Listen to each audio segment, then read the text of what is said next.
السلام علیکم۔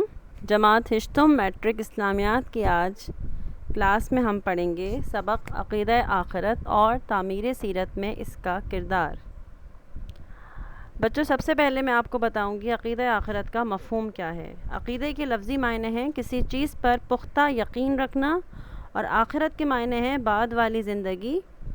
عقیدہ آخرت سے مراد ہے ایسی زندگی پر پختہ یقین رکھنا جو اس دنیا کی زندگی کے بعد آنے والی ہے۔ عقیدہ آخرت اسلام کے بنیادی عقائد میں سے ایک اہم عقیدہ ہے۔ اسلامی تعلیمات کے مطابق ایک دن اللہ رب العزت اس دنیا اور اس کی تمام مخلوقات کو فنا کر دے گا، اور پھر وہ ایک دوسرے جہان کی تخلیق کرے گا جس میں سب کو دوبارہ زندگی بخشے گا، اور سب لوگ اللہ تعالیٰ کے سامنے حاضر ہوں گے۔ تمام لوگوں نے اپنی دنیاوی زندگی میں جو بھی کچھ اعمال کیے ہیں، اچھے یا برے، ان کا پورا نامہ اعمال اللہ تعالیٰ کی عدالت میں پیش کیا جائے گا، اور ہر شخص کے اچھے یا برے اعمال کا حساب کیا جائے گا۔ جس کی بھلائیاں برائیوں سے زیادہ وزنی ہوں گی ان کو بخش دیا جائے گا، اور جس کی برائی کا پلہ بھاری ہوگا اس کو سزا دی جائے گی۔ جن لوگوں کی بخشش ہو جائے گی وہ جنت میں جائیں گے جو بے شمار نعمتوں کی جگہ ہے، اور اس میں انسان جو کچھ چاہے گا وہ اسے ملے گا۔ اور جن کو سزا دی جائے گی وہ دوزخ میں جائیں گے جو طرح طرح کے عذاب کی جگہ ہے۔ اللہ رب العزت ہم سب کو اپنے حفظ و امان میں رکھے اور جہنم اور دوزخ کے عذاب سے بچائے، آمین۔ عقیدہ آخرت جب انسان اس پہ مکمل یقین رکھ لیتا ہے تو اس کی سیرت کی تعمیر ہونا شروع ہو جاتی ہے۔ مقصد، جس آدمی کو اس بات پر مکمل یقین ہوگا کہ ایک دن یہ دنیا فنا ہو جائے گی اور ہمیں اللہ کے سامنے اپنے تمام اعمال کا حساب دینا ہے، وہ اس دنیا میں رہتے ہوئے بھی بہت سنبھل کے رہے گا۔ اس کے پیش نظر ہر چیز میں اللہ تعالیٰ کی رضا اور مرضی ہوگی، اور وہ چھپ کر بھی گناہ کرنے سے ڈرے گا، کیونکہ وہ جانتا ہے کہ اللہ کے سامنے اس کو پیش ہونا ہے۔ یہ دنیا فانی ہے، یعنی یہ دنیا ختم ہونے والی ہے۔ ایک دن سب کچھ تباہ و برباد ہو جائے گا، ختم ہو جائے گا، اور اللہ تعالیٰ سب کو دوبارہ زندہ فرمائے گا اور ان کا حساب کتاب ہوگا۔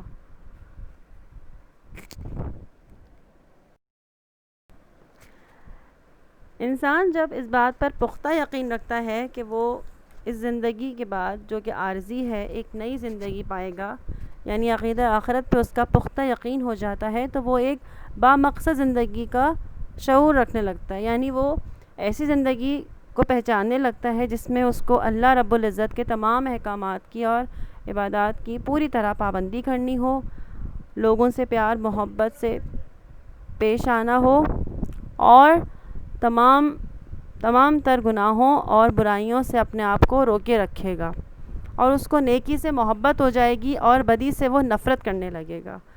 اس طرح اس کی سیرت کی اور کردار کی تعمیر مثبت انداز میں ہو سکے گی، اور وہ جرأت و بہادری کا پیکر اس طرح بنے گا کیونکہ وہ حق کا ساتھ دینے سے کبھی بھی نہیں گھبرائے گا، اور اس کو دنیاوی کوئی طاقت کسی نیک مقصد سے اور حق بات سے ڈرا نہیں سکتی۔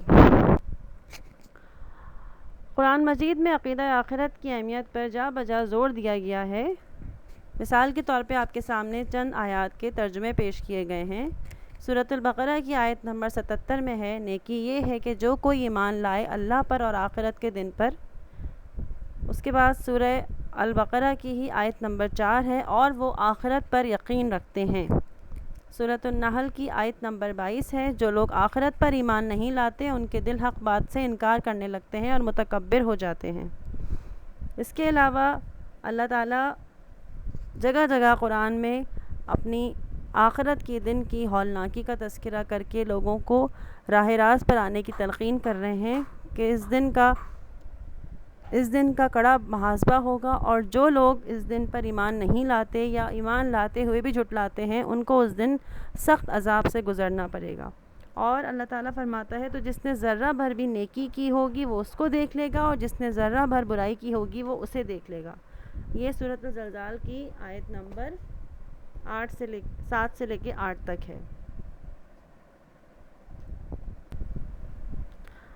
جو شخص عقیدہ آخرت کا انکار کرے گا، یعنی منکر ہوگا، وہ انتہائی برے اخلاق کا مالک ہوگا، کیونکہ اس کے دل سے اللہ تعالیٰ کا ڈر اور خوف نکل چکا ہوتا ہے۔